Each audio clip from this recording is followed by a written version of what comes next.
नमस्कार मित्रों, हम बात कर रहे थे राजस्थान की स्थिति और विस्तार। इसी टॉपिक पर पार्ट 2 में चलते हैं आगे और देखते हैं कि राजस्थान के भौतिक स्वरूप के रूप में 4 भागों में बांटा गया है। सबसे पहला भाग जो कि पश्चिमी मरुस्थल के रूप में, दूसरा भाग मध्य का अरावली क्षेत्र, पूर्व का तीसरा भाग मैदान,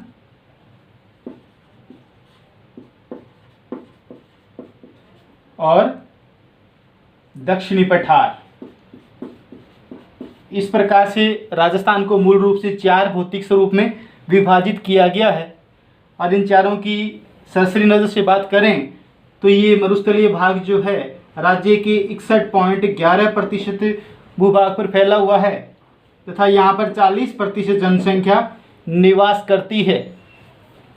अरावली की बात करें तो यहाँ राज्य के 9.3% भूभाग पर यह फैला हुआ है तथा यहाँ 10% जनसंख्या निवास करती है। पूर्व के मैदान की बात करें तो यहाँ 23.03% भूभाग पर यह फैला हुआ है तथा यहाँ 39% जनसंख्या निवास करती है। दक्षिणी पठार की बात करें तो यहाँ यह लगभग 6.56% भूभाग पर फैला हुआ है तथा यहाँ 11% जनसंख्या निवास करती है। इस प्रकार राज्य के 4 भौतिक स्वरूपों के बारे में हमने बात की। अब हम बात करते हैं मूल रूप से पश्चिम मरुस्थल की। इसे 2 भागों में बांटा गया है, एक पश्चिम का शुष्क मरुस्थल और एक अर्धशुष्क मरुस्थल। इन दोनों को अलग करने वाली रेखा को 25 सेंटीमीटर की रेखा है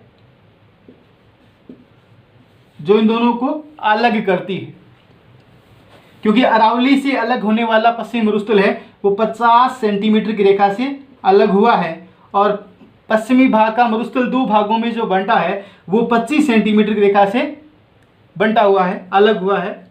तो हम बात कर रहे हैं इसमें पश्चिमी भाग में के 12 जिलों को राष्ट्रीय कृषि आयोग के द्वारा पूर्ण रूप से मरुस्थलीय जिले घोषित कर दिए हैं।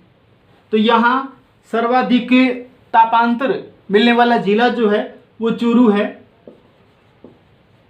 जिसमें गर्मियों का तापमान 50 डिग्री सेल्सियस तक तथा सर्दियों का तापमान -3 डिग्री सेल्सियस तक पहुंच जाता है। इस प्रकार सर्वाधिक तापांतर मिलने वाला जिला है वो चूरू है। सर्वाधिक आंधियां चलने वाला जिला जो है श्री गंगानगर भी पश्चिमी भाग में ही है। अब हम बात करें यहाँ आगे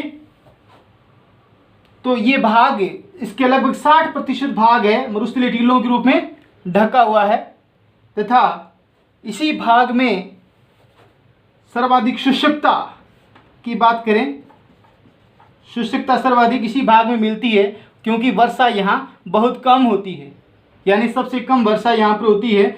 लगभग हम बात करें पूरे पश्चिमी भाग की तो 10 सेंटीमीटर से लेकर के 50 सेंटीमीटर तक की रेखा वर्षा यहाँ पर मिलती है। और सबसे कम बात करें वर्षा तो जैसलमेर में जो लगभग 5 सेंटीमीटर तक मिलती है। तो इस प्रकार हम देख रहे हैं कि ये पश्चिमी भाग ऐसा है जहाँ सर्वाधिक शुष्कता या अकाल की स्थिति हम बात कर सकते हैं।